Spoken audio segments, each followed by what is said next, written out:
C67 Collective, we're here to dominate. Okay, well, hey, we're back again here with Conversations with Broker Brad. I am Brad, as you know. Today, we are going to have our newest agent come on and talk with us, Mr. Joe Horvath. So, Joe, come on down to talk with us. Don't forget your headphones there, Joe. Thank you. Yeah, I know. Joe has really nice hair, so it's almost like you don't want to put those things on there. But so when we say our newest agent and brand new agent, and like really yesterday you passed the test. So congratulations. Thank you very much. That's awesome that you did that on your first try. So I mean that's always something really cool and something to be very happy and proud about. I'm absolutely happy about it. It was a lot more challenging than I thought it was going to be. Yeah. You know, I prepped quite a bit and I studied hard for it. But, you know, one of the things I noticed is that at least this is my impression, having gone through this process, I haven't taken kind of a computer-based standardized kind of test like that in, I don't know, maybe 8 years, 10 years, something like that. Right. That kind of a Not something you ever want to do. No, it's not. But what I noticed is I think the older you get, the more life experience you have. Yeah. Those word problems where they're giving you a scenario become, I think, more challenging. Yes. Because you start applying your life experience going, yeah, but you know what? Like, then this will get litigated or this or whatever. Right. And instead of just bare bones, like, this is the answer. Right. And I Totally think right. so. Life experience almost makes that a little harder. Yes. Because you start to read into it with things. You know what I mean? Absolutely. So right. I had to like back out of that brain process when I was Totally, going you through do. it. You have to kind of rework things. Oh yeah, no, totally get that. Well, it's like I'm really looking forward for people to get to know you because you have some really unique abilities and skills here that you bring from past life that you're going to bring into real estate. So it'll be fun for us to talk about some of that and just for people to kind of get to know you. But so Joe, you're in Papillion. I am in Papillion. You're in Papillion. Yes. Okay, so. You are going to, I mean, I don't know, focus maybe sounds like a weird word because you can sell anywhere in the state of Nebraska, but you'll be in that area a lot. You'll try to start building a network there and doing things some more there. You and I have talked about this, but for people, what are some of the things that you've talked about doing in real estate that you want to focus on or do or things that may be a little bit different? Yeah. So as I was thinking about entering the business here, one of the things that I was looking at was the area I live in is just off of Offutt Air Force Base there. Right. Now, Offutt's technically in Bellevue, right? Or no? Well, technically, it's its own address as far as. Oh, is it really? Yeah, like it'll actually be didn't know Offutt Air that. Force Base for the address for it. Interesting. But yes, it's Okay. right on the eastern side of Bellevue. Of Bellevue. Okay. Yeah, Cool. exactly. Okay. And most of the people that tend to be stationed there, a lot of them live in that corridor west of there. So Bellevue, Papillion, Gretna, Gotcha. Millard, Elkhorn, but that kind of corridor is where they tend to want to live, largely because it's easy to get into the base and you're not having to go like across town on the highways. Sure. You can just kind of cut in. And so I was thinking to myself, so I was active duty there before I retired. Okay. And I chose to live in Papillion. It was a very easy ride in there. Yeah. And so I was thinking to myself, there's 7,500 active duty folks on Offutt Air Force Base, and 1/3 of them are changing over every year. Right. And that's a community that I really understand, having been active duty for 20 years, the challenges that they face when they're moving, or PCSing as we call it, permanent change of station. Okay. And so that whole relocation process, not only the housing side of it, but all, dealing with all the types of paperwork that they have to do, all the actual moving processes that they have to do within their service to get their permissions and their support and entitlements and everything. Sure. I've been through that 10 times throughout my career. Oh, wow. Yeah. So, and I've lived all over the country. I've bought houses. I bought a house on scene. Well, my agent saw it, but not you though. I hadn't. I've done that before. I've been through a lot of these things. Yeah. So I feel like I can offer a lot to that community with the things that I've been through and try and help them not make some of the mistakes or lessons learned that I have. So, okay, can you remember the 10 places you've lived? Yeah, absolutely. Where have you lived? So I grew up in Minnesota. So Okay. that's where we'll start. Uh-huh. I was out first in Virginia for officer candidate school and the basic school for the Marine Corps.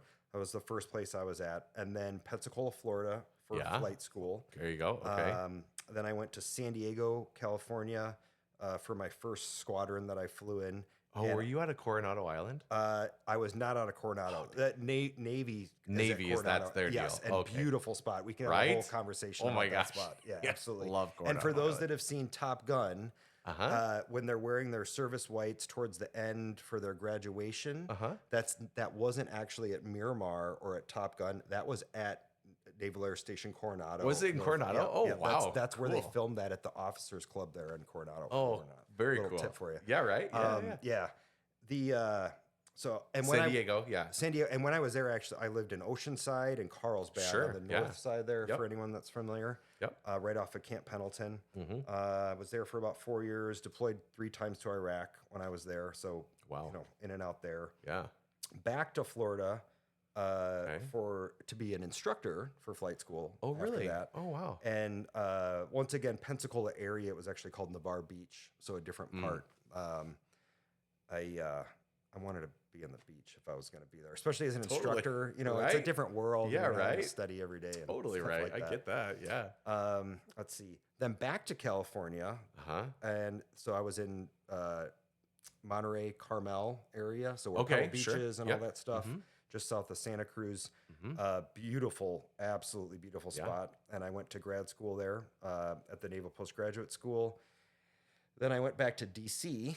at the Pentagon. Oh, wow. And I lived just outside of D.C. in a town called Manassas, which many that have heard of, Civil War period stuff. A lot of battles, Bull Run, In that all that area? was in that kind of Okay. area there. A lot of history. Manassas. And then Omaha here was my final duty station at Offutt. At Offutt. And then I retired out of that job. Oh, my So, gosh. yeah. So cool. Oh, Yeah. wow. So a lot of lots of interesting moving, places. lots of traveling, a lot of. It was all the coasts basically, if you think about it. Right. Yeah, So, sure. yeah. Now, okay, so we were watching, and maybe, I don't know, maybe you like talking about this, maybe not, we'll see. But so we were watching on Prime the documentary that they've got going about the Blue Angels. Yeah. And so I think, isn't it Pensacola is where Yep, they're absolutely. stationed? Yep. Yeah? Okay.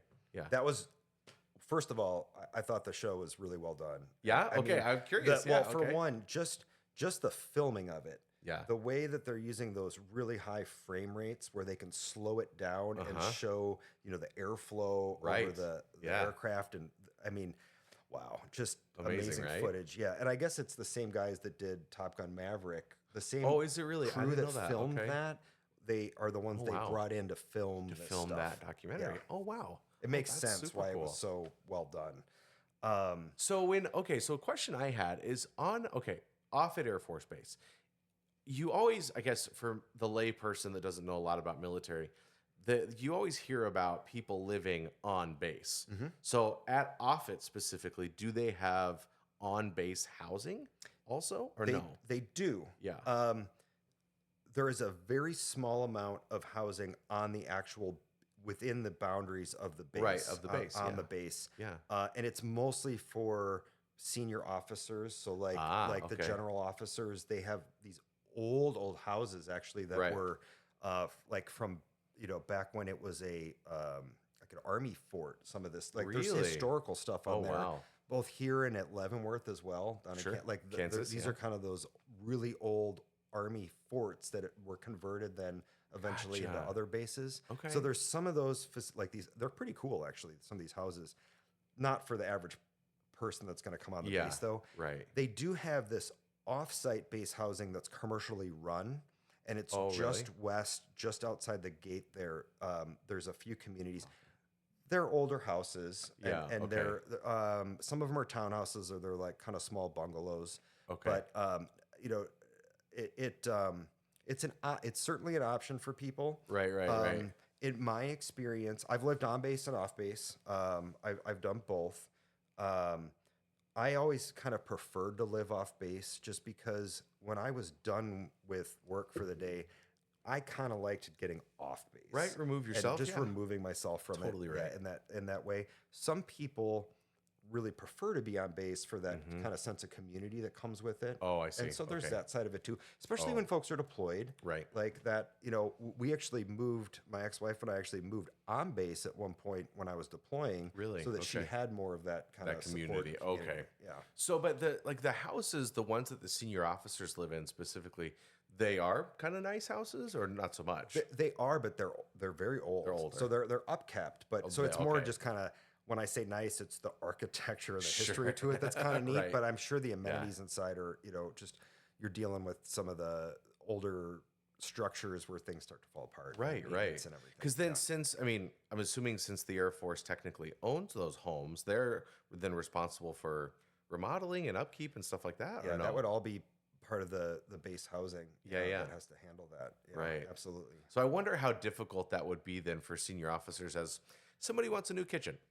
Is it hard to get that approved and things of that, or do they just do it?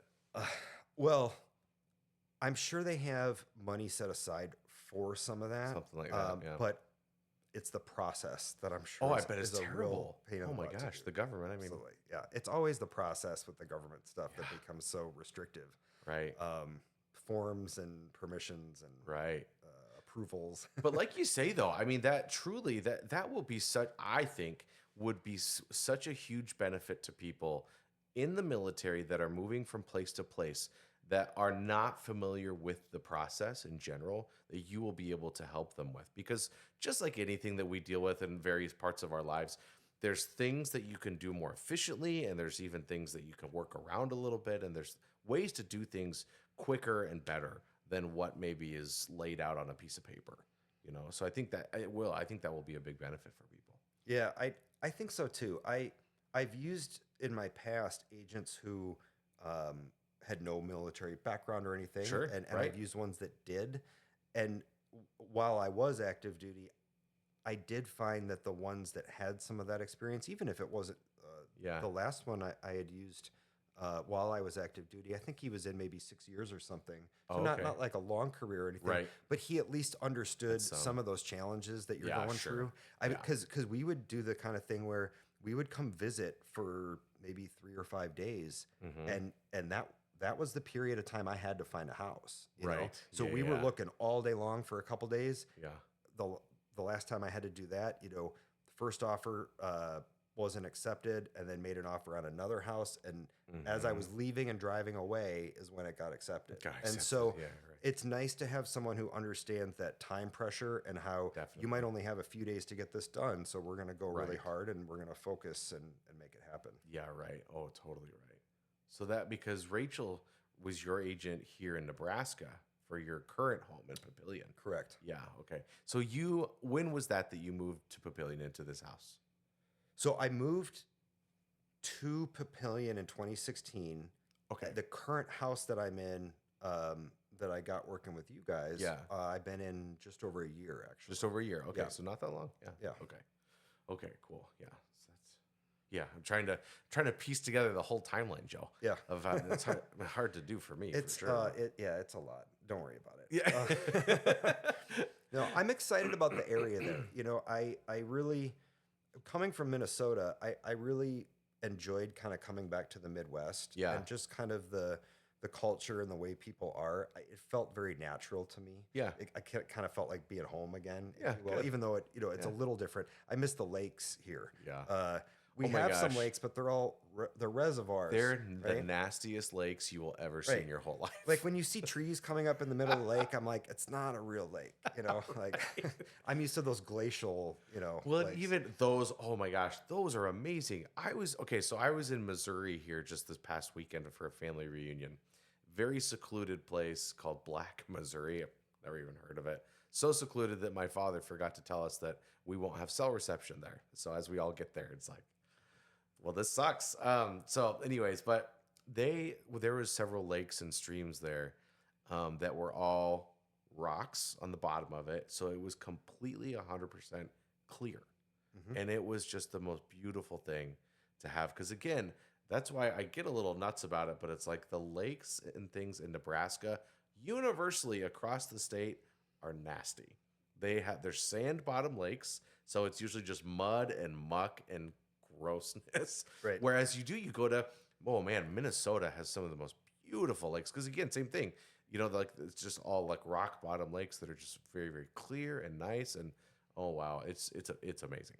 It growing up with that Yeah, in the Twin Cities, I mean, you could throw a stone and you'll hit a lake of some size. I Sure. mean, it's just so prolific. yes, You don't realize it until you go to other parts of the country and realize, I mean, most states don't have right, lakes all over the place like right, that. You know, right. I They mean, don't. Yeah, that's true. I didn't realize it until I left. How Right, how lucky nice they it are up was, there. yeah.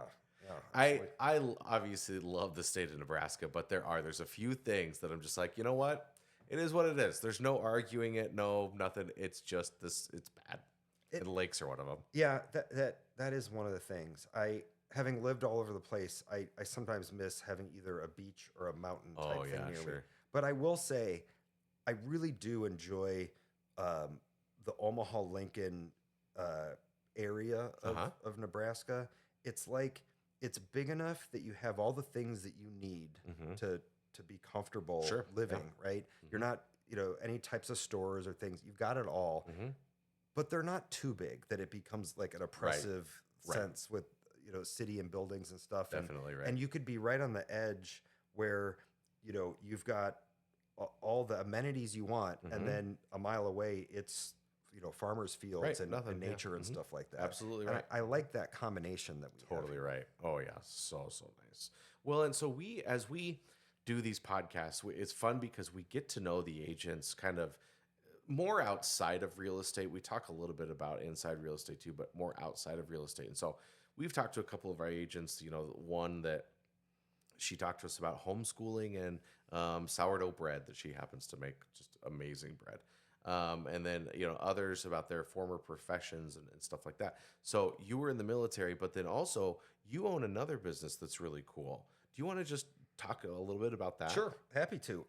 So as I was retiring from active duty, Mm-hmm. the first half of my career, I was a helicopter pilot. I flew the CH-46, and that's what I flew when I deployed and things like that. Okay. Yeah. And then I, like I mentioned, I was a helicopter instructor pilot towards the end, Yeah, end yeah. of the flying times. Right. And then I got my master's degree in space operations from the Naval Postgraduate School. Mm-hmm. And that was a really interesting opportunity for me. My undergrad had been in astrophysics, actually, at Oh, the University okay. of Minnesota. Wow. And and so I had taken a very different career path from kind of how I had originally thought I Sure. would go. Yeah. And it was kind of neat because I got back to doing space while still being a Marine. And there were very few of us. I mean, that's a very unique kind of Right. Oh, skill definitely. set to be in. Yeah, right. Especially as a Marine. That's just not something people think Yeah. we would be involved in. For sure. Though it's actually very important because we use it day in and day out. Like you and I have talked about this a little bit. People don't realize they're using GPS or satellite communications, Yeah. weather, imagery. You're using space all day and you Yeah. don't realize it. Mhm. And so throughout that second half of my career, the experiences I had, I realized there was a real lack of training and professional development opportunities that existed within the space industry. Okay. And yeah. so that's what my other company, Nova Space, is focused on, is Okay. providing career development and professional development for some of it's for companies where that we're helping them with onboarding or upskill training and Right. and kind of knowledge as a service almost for Sure, their sure. organization.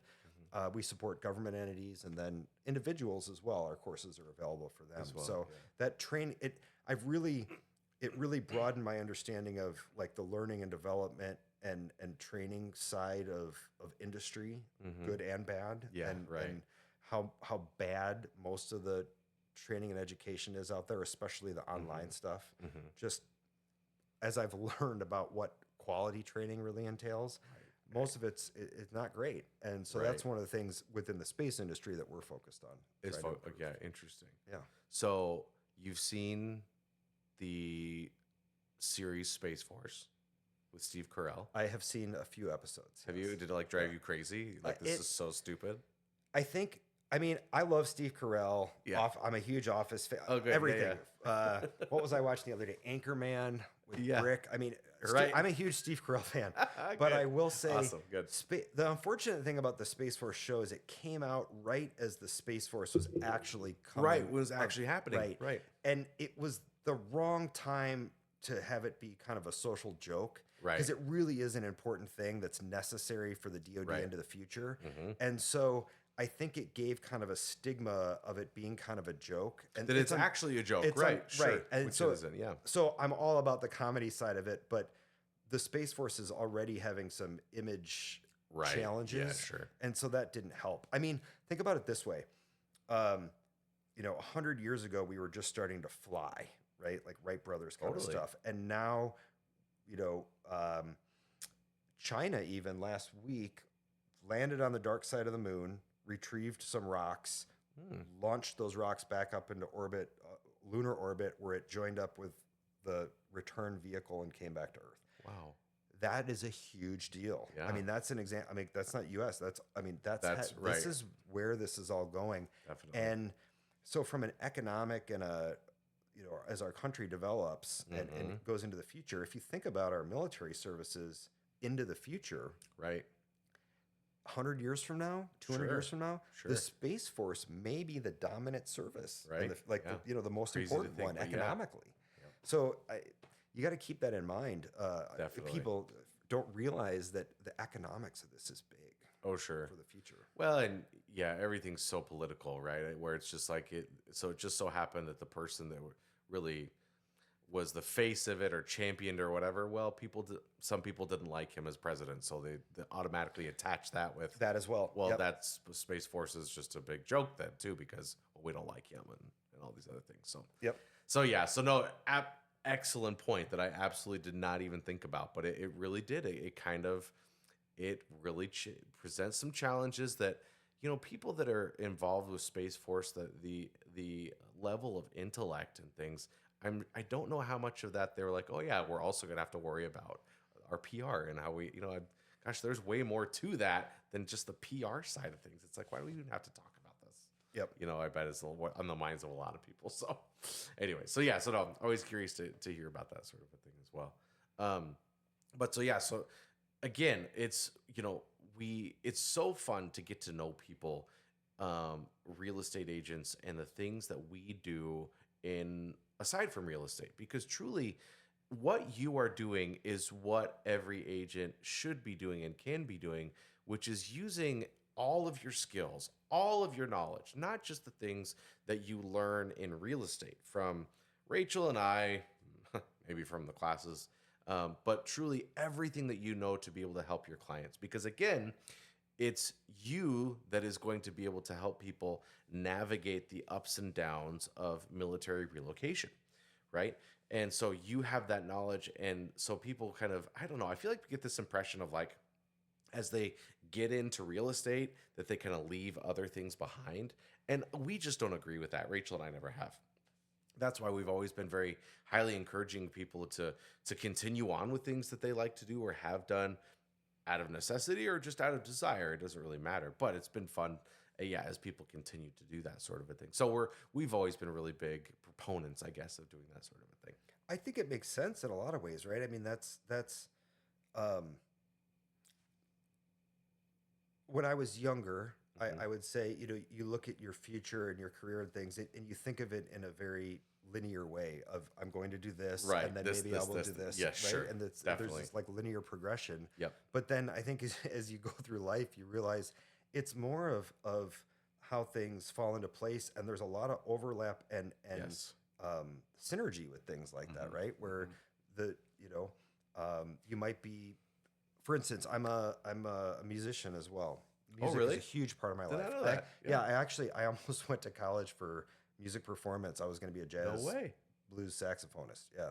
Saxophone? Saxophone was my No instrument. way. Yeah. How cool is Yeah. that? Yeah. So music is huge for me. Going to seeing live music, or Yeah. sometimes I took up piano when I turned 40 because it was something I always wanted to do. Sure, yeah. I play bass some too. I mostly play bass these days because sitting in my living room, I can pick it up, play along with stuff playing. Sure.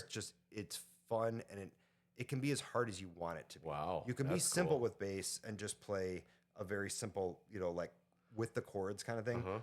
Obviously, you can get very complicated doing slap bass and flea and all kinds of stuff, right? Sure, There's sure. amazing bass players out there. But you can also, it's one that I can pick up and just for my own personal enjoyment or relaxation, just kind of play. Yeah. But like going to see live music, being out with musicians and things like that is something I enjoy very much. So like that's Okay. another example of a community that there will be crossover for Absolutely me, right? As right. I communicate, hey, you need help with something, happy to assist, right? So, do And you yeah. have a favorite bass player, like famous rock star type? I would say Stefan from Dave Matthews Band. Okay. I mean, I'll be honest, I'm not a huge fan of Dave's latest stuff. Yeah, But yeah. the earlier stuff, I was in college around that Okay, time, and sure. going to hear those live shows, Yeah. he is a favorite of mine. Really phenomenal bassist. Yeah, I'm more about the simplicity of the bass, the rhythm section. Oh, okay. You know, Yeah. like the bass, piano, drums, the rhythm section. Sure. I find that oftentimes we really focus on the singer or like the lead guitarist. Right. But Definitely like a right. really solid band, to me, that rhythm section is really what drives everything. Very you know? important. Yeah, absolutely. Dirty Honey is my current like kind of favorite band that I'm listening Okay. to. Check them out. Dirty Honey. Okay. They remind me of a kind of like 70s just blues rock band. They kind of Yeah. got like an early Aerosmith, almost like Okay. Guns N' Roses-y kind of sound. Sure. And I think they're phenomenal. Young upstart band, and they've Yeah. got 2 albums out. And Dirty Honey. yeah, Interesting. check out Dirty Okay. Honey. I think they're pretty I awesome. mean, I like the name already. So, Yeah. Dirty Honey, that's cool. Yep. Okay. Yep. So, would you say that in terms of genres of music, do you gravitate to jazz more, blues, both? I mean, you pick a genre, and I can tell you music I like in it. I listen to a lot. Oh, you listen to a lot. Okay, But cool. Okay. I will say blues is probably the thing that I feel the most when I listen to it. Yeah. I mean, jazz as well, but Yeah. the thing about jazz is it can almost get a little intellectual Sure. sometimes, Yeah. if that makes sense. could get like, that, you know, yeah. right? You have to know music and jazz and the structure to really appreciate some of the things they're doing. Whereas blues for me is more about feeling and soul, and Absolutely. like it can connect with almost anybody in that, Sure. you know. Yeah, I can see that. So, yeah, yeah. absolutely right. Oh man, well that's super cool. Yeah, I could talk about music all day long. We'll Yeah. have to do some more on that. for Yeah, sure. right. So okay, so Yeah. bass is mainly what you're doing. You don't do saxophone. I play Very once in a much? while. Once I in a pulled it while, out a okay. couple years ago and played Happy Birthday for somebody, you know, things like that. Right, But, right. You know, I will say I've been kind of feeling it a little bit lately. The solo on Whitney Houston's "I Will Always Love You." Uh-huh. There's a saxophone solo in there that, I mean, it's a classic saxophone solo in that Okay. song that I've been thinking, yeah, I kind of want to learn that one just for Yeah, myself. right, Like, just be able for to- yourself, well, yeah. or to be able to like whip that out and play it. Sure, you know, why with not? that. Yeah, So, totally. yeah. Oh, super cool. Yeah. See, it's like Yeah. again, I was kind of excited just to have people learn about you from the things that I knew. And so again, selfishly, this is one of the reasons why I love doing this, is because every single time I find out something new about people that I did not have any idea. So the music side of it, that's super, super cool. Well, I guess we keep these things short and sweet, so we don't go a ton of time on it. But I know you've talked about even doing your own podcast here, kind of about the process that you've gone through and things like that. So I'm sure people will look forward and like to hear about that. So using this room and everything else. So look forward to that. But get to know Joe. You'll be seeing him around.